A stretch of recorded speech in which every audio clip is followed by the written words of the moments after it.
This podcast is supported by listeners like you. We're grateful for your tax-deductible donation at newthoughtphilly.org or the link in the episode description.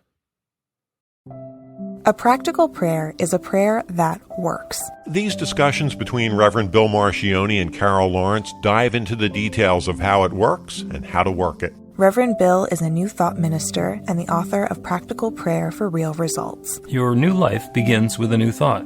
Carol Lawrence is on a spiritual quest, finding the New Thought teaching after decades on the pulpit in 3 different traditional denominations. I've got some questions. Together, they're exploring the philosophy and activities that come together from many of the world's religions to create the practical spirituality that is New Thought.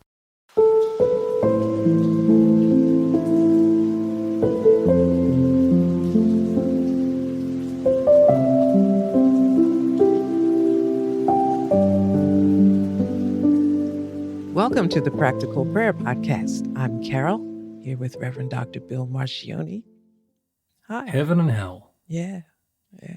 Yeah, I'm just excited about the topic for today. Hey, it's good to be back with you. This is episode number 178 of the Practical Prayer Podcast. And you keep on coming up with topics, and I'm always surprised because I think that they're obvious, and they're not. Yeah, but you just explained that, it's because you fell off before what did you say, the tea steeped? Oh yeah, I was like just barely 12 when I ran away from the traditional religion, as you call it, because I was about to get confirmed into my little Protestant church, and I said to my parents, I don't believe this. I don't believe enough of it to stand in front of the congregation and say, yeah, this is what I believe. And they said, okay. And I thought, I just told you that I'm going to stop doing something you've had me doing for 12 years on a weekly basis, and you're just okay? Where are my real parents? But do you know how big that is? First of all, to be able now I do. To know that this is not cool for you, and you say it to your parent. Now, I would have never been able to say it. If I said that, I wouldn't be here talking to you today. So no, that you would be able to say it to them was one thing. And then for them to say, okay, that's big. Yeah. And there was, the whole backstory that I did not know anything about for another 40 years beyond that, about why it was okay to run away from your religion, at least as far as my mother was concerned. Okay. Because she grew up in Hamburg, Germany. And at age 8 in 1939, yes, you're doing the arithmetic there, she and her previously Jewish family left Germany. Okay. And she was then my Sunday school teacher at the Protestant church. So running away from religions was something that's perhaps a family trait. So anyway, you wanted to talk about heaven and hell. Yes. So talk about heaven and hell, and that will give me something to lean my foot into and push against. Okay, so it feels like a contrived concept, both of them, to like a carrot to make you, to design your behavior, to indoctrinate you, or as Don Miguel Ruiz talks about, domesticate you in that way. Yep. And then the real, and I take exception to both anytime that you're artificially doing something to someone or coercing them. To me, it's a denial of their freedom. But the one I find particularly offensive is hell, because you're trying to scare people into doing what you want and then not allowing them the freedom to question it. I think that's a whole big problem. But to just come out and say that, it's also not received very well. So there's a lot of fear going on there, and fear of freedom.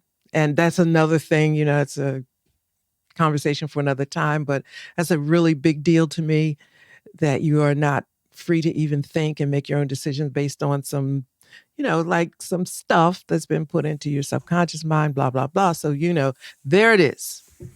Okay. All right. And I'm going to suggest that there are actually 3 different aspects of heaven and hell. And since heaven and hell are two different aspects, maybe there's 6 different things, but we're going to go with the 3. Okay. The 3 different aspects of heaven and hell. What is heaven and hell? Or what is heaven and what is hell? And that's the first question. And then why would you go or be sent to or find yourself in heaven or hell? And the third piece of it is, who's to decide when you're going?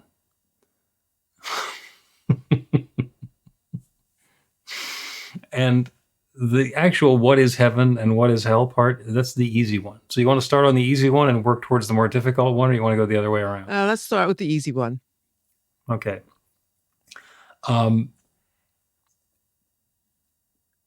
There's the delicious, delightful, wonderful description of what heaven is. The blissful place where everything fits together. It's harmonious and peaceful and tranquil, and there are no problems or difficulties or challenges. There's no strife. There's no conflict. It's just lovely. Mm-hmm. Heaven is just lovely. Everything is working just perfectly.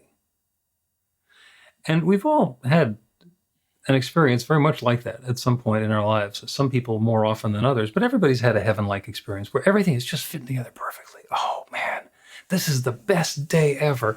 I'm with my friends. I'm doing stuff that I enjoy doing. The weather is perfect.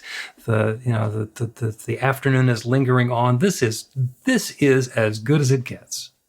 And as I'm saying that, everybody who's listening to this has a different idea of that heavenly experience. Mm-hmm. But we've all had it. And I mean, my joke is that, of course, hell exists. I've been to the DMV on a Saturday to get my driver's license renewed. And we've all had the experience of things are just not working properly. There's loss that's going on left and right. There are people who are ill or dying. There's things that are being taken away. There's injustices being perpetrated. And it's horrible. It's what happens to us in a really bad nightmare that all we want to do is wake up from it. And it's all the bad stuff is happening. And we've had that experience in life. Mm-hmm. So we've all been to hell too. So the interesting part is that heaven and hell are not things that happen when we die. So there's a story. And there's a story that people tell us that, heaven is a place that's like all those heavenly things that you've experienced already. And hell is a place where it's just all those hellish things that you've already experienced. And it happens all the time. And you get assigned to one or the other forever. Mm-hmm. So it's very judgmental. It's a reward or punishment based thing. And you don't really have any idea how you're going to get there. So the destinations, the actual experience of heaven and hell, we've all had them. So the question is there a heaven and a hell after we die? I don't know. Nobody's ever come back and told us. That's kind of the magic about dying. Nobody comes back with a story. So it's just mysterious. And perhaps that's because it's none of our business. That's it? That it's none of our business? We're here to be here. Yes. If there's stuff that goes on beyond when we're here and we don't know what it is, then it's probably because we don't need to know what it is. Okay. So is this the end of the end of the podcast? Oh no, we haven't gotten to the third part yet, which is about the people who are willing to tell you which one you're going to and why. Okay. So I was listening to you describe both, and of course you were describing experiences in terms of states of mind and conditions and so forth, which are not permanent. They could repeat, but they're not permanent. Mm-hmm. But when you talk about heaven and hell, people think of, in the traditional side, of course, they think of a place, a physical place that you're going to, and that determines a lot of a person's perspective in terms of how they live and what they believe in, and just the principles and values by which they live are based on where you're going to go after you leave here. Yep. And, the logic to me is, okay, now we're talking about a physical location. Where exactly is this now? so, so when you ask that question, you're in trouble now because you've asked the question that doesn't have an answer. But it's surprising that that's enough to just say this is where you are going. The logic of there not being that you're not able to point out a geography it doesn't matter. It's a Right. place and you don't want to be there. And so I'm thinking, I don't like mind games. You were a pastor for 35 years? Yeah, Okay. but there were certain things I did not touch Right. as a pastor. Yeah, as a pastor, you didn't play the mind games particularly. No, because first of all, it's a matter of integrity. So if I didn't believe it, I didn't talk about it until I could either believe it or, but if I was secure and I didn't believe it, it was a whole lot more you could preach about. And nobody's ever going to ask you, except a couple people would get annoyed that I wouldn't condemn people to hell. But then it doesn't make, if I do that, I could give you a fire and brimstone sermon if you want it. But then how am I going to get out the door with you asking me all these questions? And now, I'd have to say, listen, it was all, I'm sorry. I shouldn't have said all that. Yeah, I was just pulling a number 7 on you. We have to. Every once in a while, I need to do a number 7. What is that? The boss told, whatever. That's the fire and brimstone. You're going to go to hell if you don't behave yourself. Talk. I mean, I just made up the 7. Interestingly, as we're talking about this, most people are not concerned about heaven. Most people are concerned about hell. Mm-hmm. So it's not like you necessarily want to go to heaven, but if you're going to heaven, that means you're not going to hell. Mm-hmm. And the big thing is not going to hell. Because hell is visceral with the fire and the pain and the agony and screaming for eternity. That's very evocative. It's got some it's got some juice. Some juice. Well, people can resonate with that. And you ask somebody to describe what hell is like, and they're going to give you a very detailed description of what hell is and why it's awful and why they don't want to go there. You ask somebody about heaven, it's much more vague. Mm-hmm. Oh, well, it's clouds and everybody is polite, and angels are playing harps, and they casually ask, do you like harp music? Well, no. For eternity then? Okay. Why are you volunteering for that?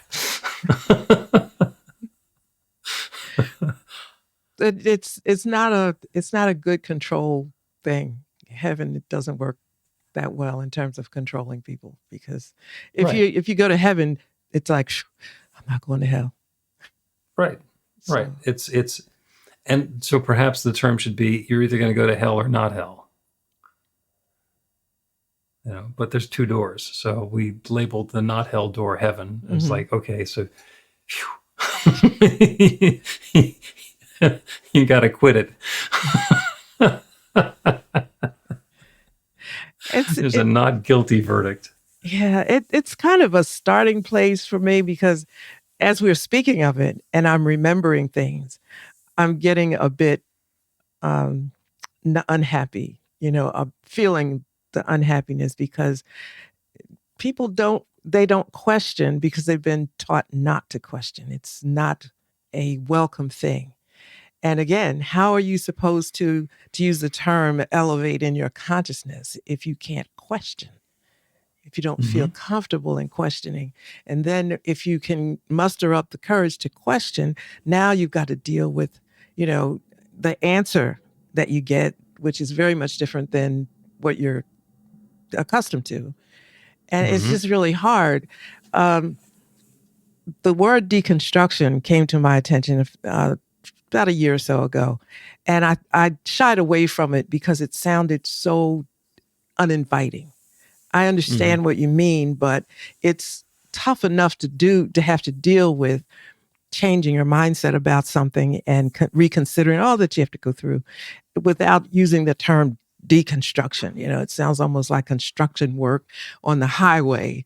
And, and then there was, Oh yeah, it sounds like there's jackhammers involved. yeah. And then there's also the historical image that it brings. But after I thought about it, there really isn't any other word for it. There's no other way to deal with it other than that. And I want to feel like if you're going to go into something like a deconstruction of your belief, and you're going to deal with the heavyweights like heaven and hell, at least be able to trust the one that's talking to you, that they're being honest.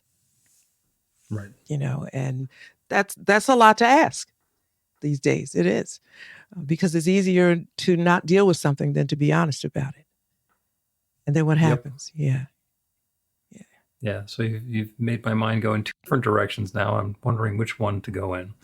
One of them is where we started, which is who says whether you're going to heaven or hell. And we'll save that one for just a minute.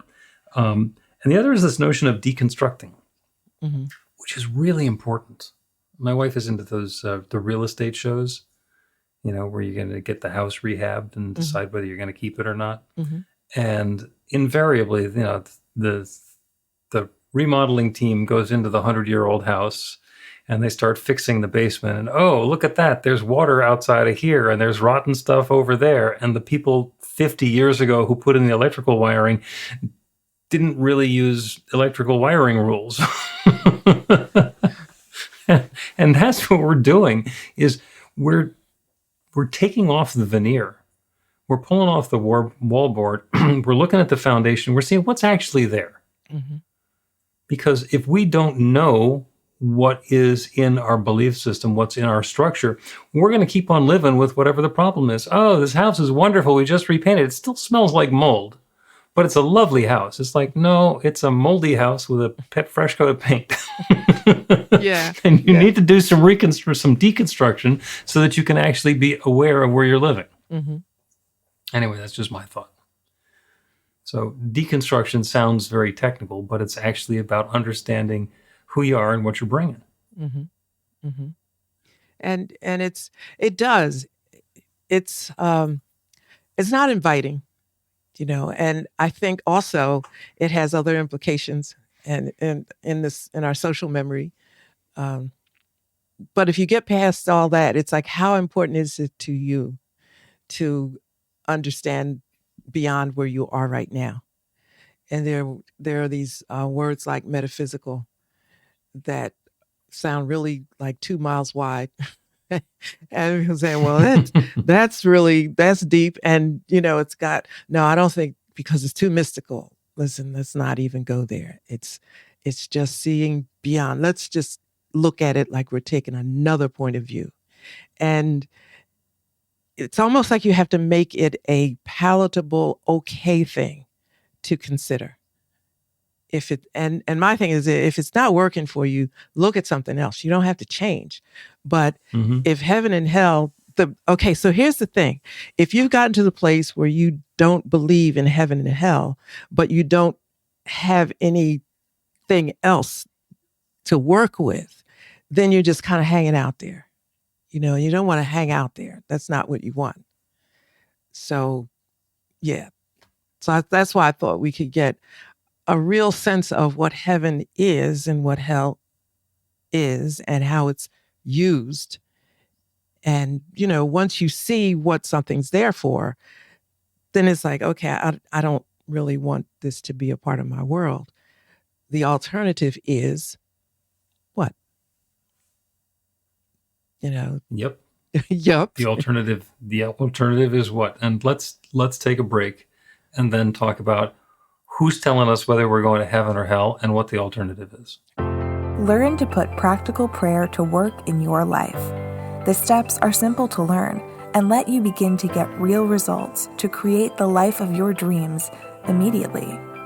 Reverend Bill Marchione's widely acclaimed book, Practical Prayer for Real Results, gives you a clear summary of the New Thought principles behind practical prayer and the series of easy-to-understand steps found in the most effective prayers from religions and spiritual practices all over the world and throughout history. Practical prayer is not a replacement for your religion or practice. It's a technique to make the work you do in consciousness even more effective. The book includes 40 prayers on various topics that you can adapt as needed and use as your own. Practical Prayer for Real Results is available in paperback, Kindle, and audiobook on Amazon or at b-the-light.com. That's b-the-light.com.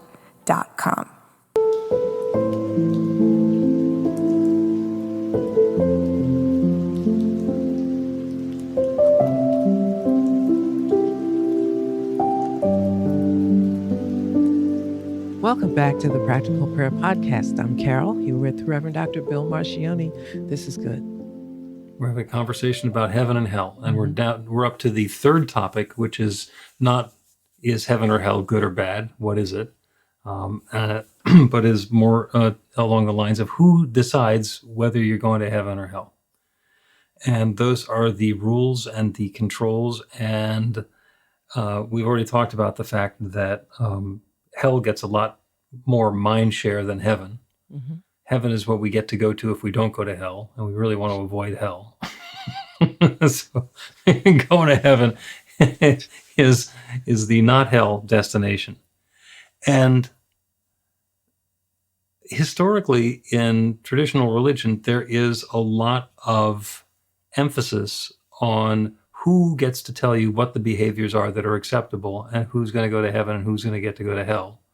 And if you're destined for one of them, then how the guy in charge can intervene on your behalf and put in a word so that you get to go to the other one. Mm-hmm. Really?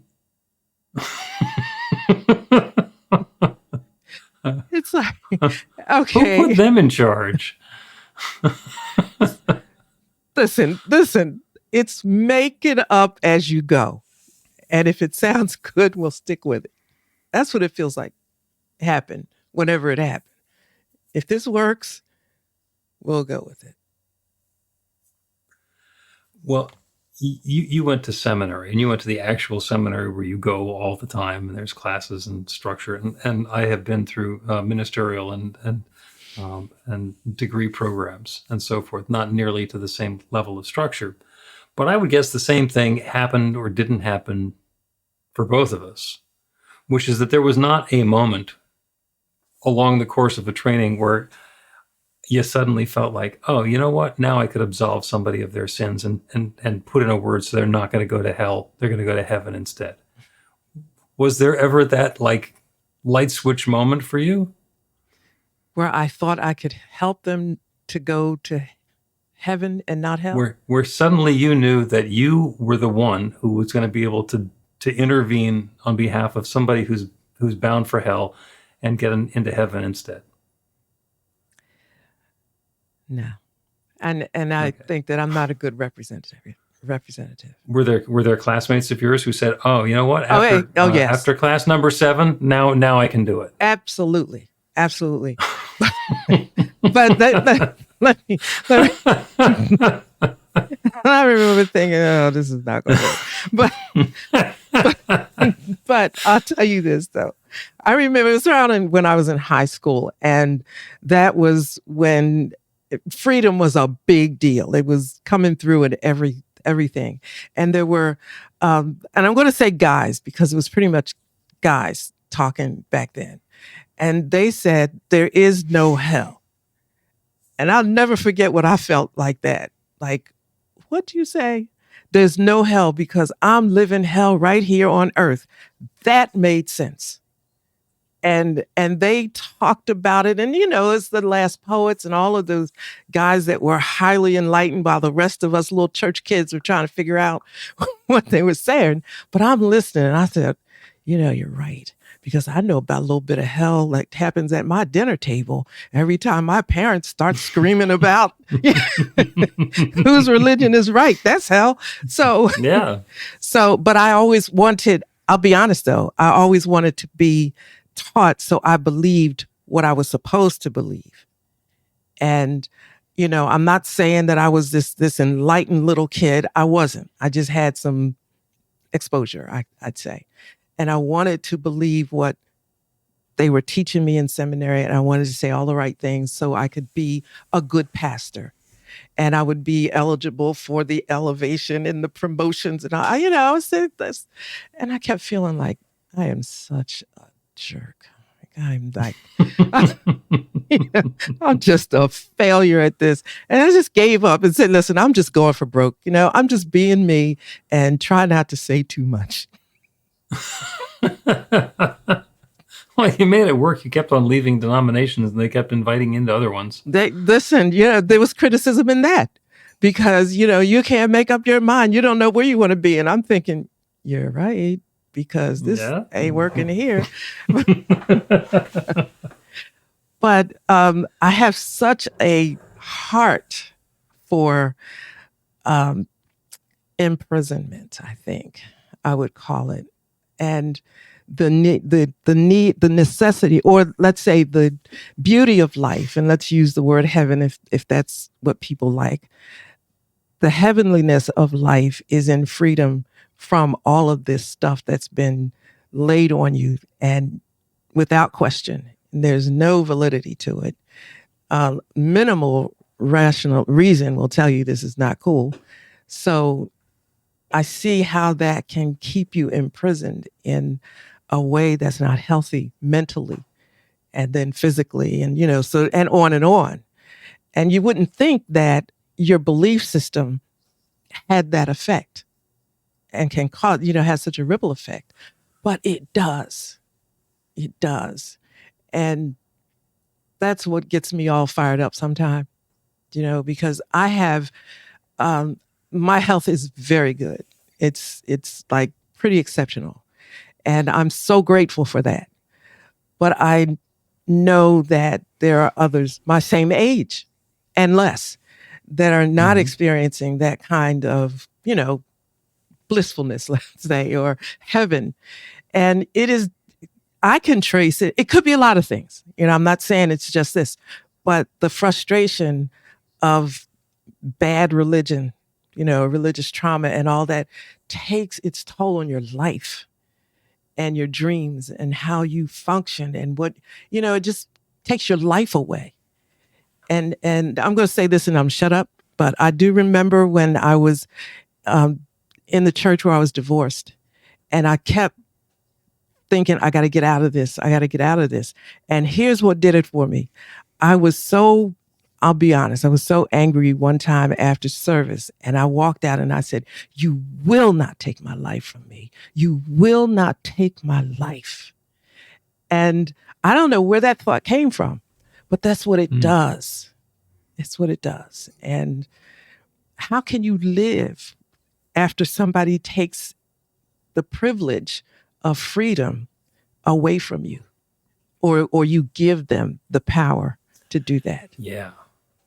Yeah. So, taking back your power, maybe because I'm a kid of the liberation movement that came. I'm a Helen Reddy kid. That was my, my theme song. I loved it. I didn't know that it was so offensive. I thought it was great, but it's in my soul now.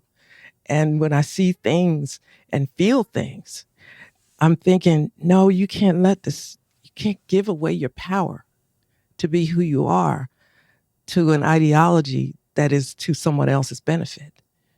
Mm-hmm. But who's going to, that's it. That's it. I said I was going to say this short.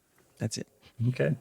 And there you go. Perhaps what we've done is loop back around to what is hell. Yeah.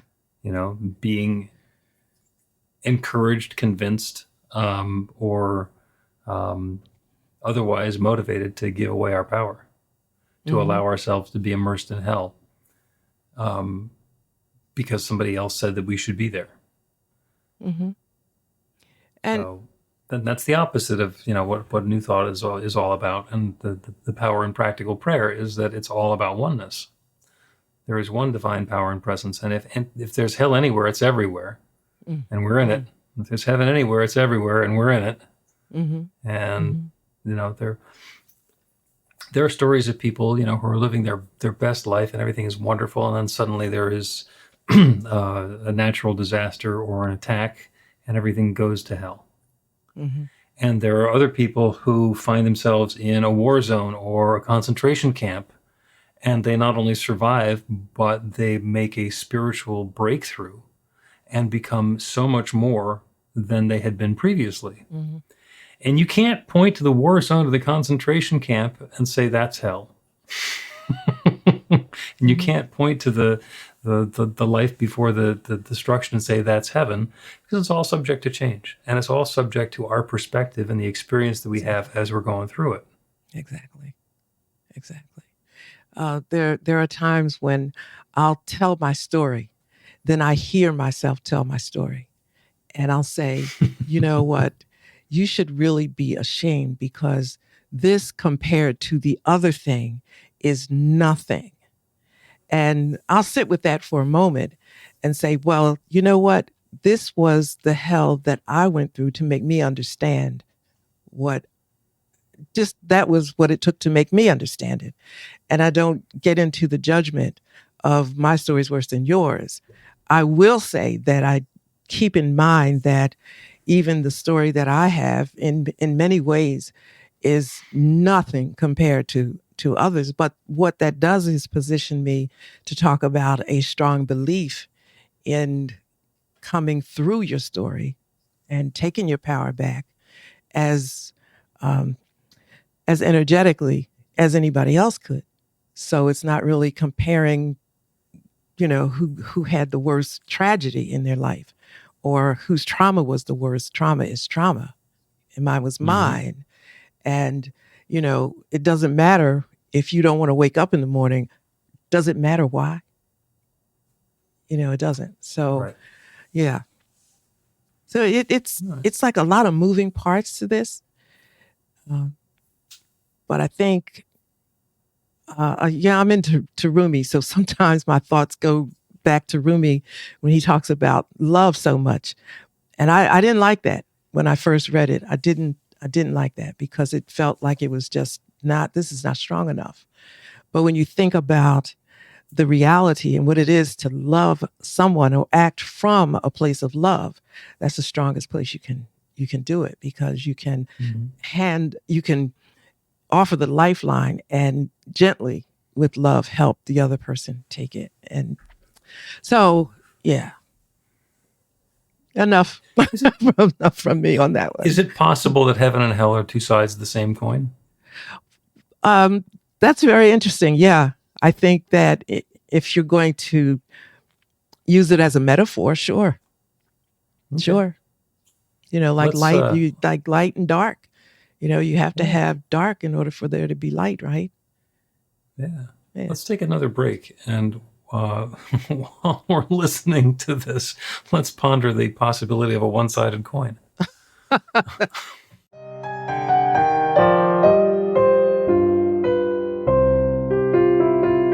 It's Reverend Bill letting you know that the Practical Prayer for Real Results class is now available on demand. That's right, you can take it at your own pace, anytime you want.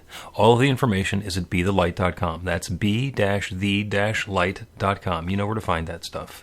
The class is 5 lessons, broken down into 18 modules, and you can take them at whatever pace is comfortable for you. As you work through the process, it starts out with the theory, goes into the practice, there are experiential activities and exercises, and at the end of the program, you will wind up with an understanding of how practical prayer works, and a practical prayer for yourself that will work to create transformation in your life. And as you know, it works for everything. Take a look at the class online at bethelight.com. There's a sample lesson so you can see how the class is going to work for you, and then dive in. The great news is it's on sale now. You can register and save $20 off of the regular price. I'm looking forward to seeing you in class.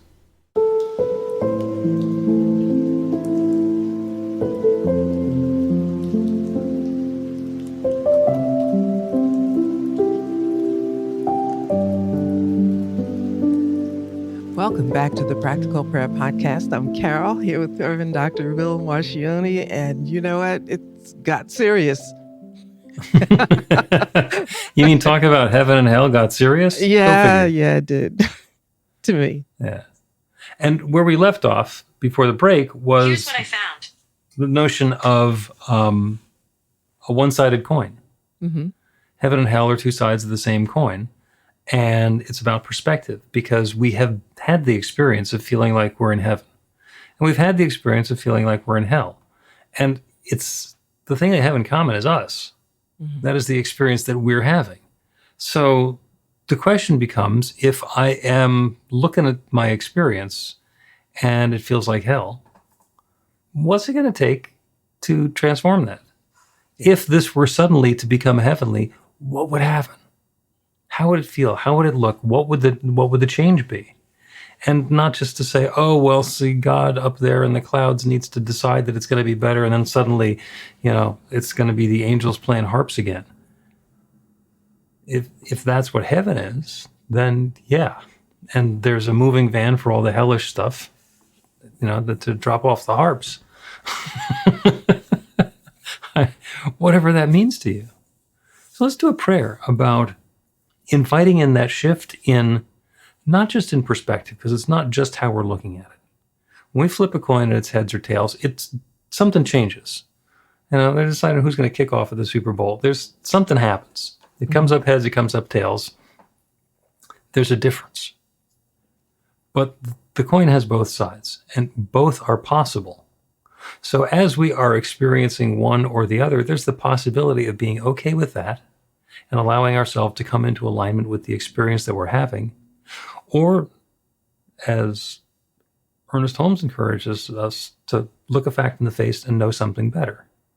We can understand that there is another side to this coin. There is another possibility in this experience, and set our intention and allow our consciousness to come into alignment with whatever that transition or change is, and then partner with that infinite power to create that newness in our lives. We don't reach out and flip over the coin. We simply understand that the way that we are in relationship to that good, bad, up, down, dark, light, warm, cold, is subject to change. And we invite in that feeling of more warmth. Or if we're afraid of hell, we invite in an experience of less warmth. And since it's all possible, the experience that we're seeking is possible as well. So to make that work, we can close our eyes or go to a soft focus or do whatever it is we do to turn away from the world around us so we can open up to the awareness of that infinite creative power, that divine presence within. And I say it's within because it's everything. It's everyone, it's everywhere, it's every moment, it's every place, it's every particle, it's every planet, it's everything. Is that one divine God essence expressed in a unique and individual way. There is no spot where God is not. There is nothing that is not that divine presence. Everything is God's divine love unfolding in its own way. And that everything includes me and each one within the sound of my voice, and all of the experiences and activities that we're involved in, and all of the unfolding of events that we're engaged in. So as we look at a circumstance or a situation and we understand and evaluate, this is hellish for me. This is not what I desire. This is not bringing glee and joy and harmony and uplift, prosperity and wellness and comfort, equilibrium into my life. I choose something different. I choose an experience that's more balanced, that's more harmonious, that's more loving, that's more prosperous, that's more comfortable. It's more pleasant. Or if I've been bored and at loose ends, perhaps that transformation is something more exciting, something different, something new, something fresh, something challenging. It's not the activity that makes it heaven or hell. It's about the perspective and the way that we are engaging with it. So what I am inviting now is that harmony and balance and alignment between our desires, that which brings us a feeling and experience of uplift and joy and balance. And the experiences unfolding around us and for us and through us and with us that allow that experience to happen. So that's what I'm inviting now. Not turning away from something bad or hoping for something good, but simply allowing that balance, that love, that goodness to unfold in a way that brings more and more of that love for each of us. So that's what I'm claiming. And I'm so grateful to know that this infinite creative power that creates everything is creating this newness now for us and through us. It's creating it as us, We are the instruments through which that goodness is flowing.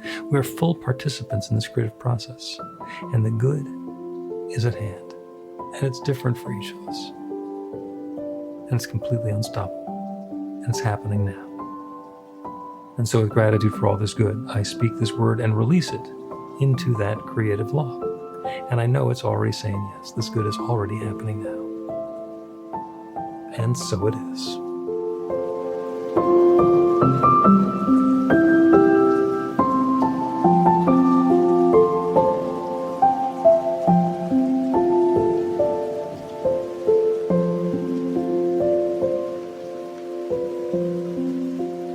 The Practical Prayer Podcast with Reverend Bill Marcioni and Carol Lawrence is a production of BeTheLight.com. be-the-light.com, where you can find more information about practical prayer for real results. Our theme is by Music of Wisdom. You can learn about the spiritual community of New Thought Philadelphia with daily guided meditations, Weekly celebrations of spirit, and Reverend Bill's classes in practical spirituality at newthoughtphilly.org.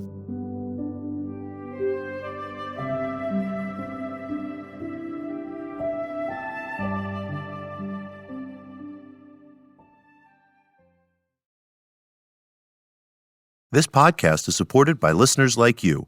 We're grateful for your tax-deductible donation at newthoughtphilly.org or the link in the episode description.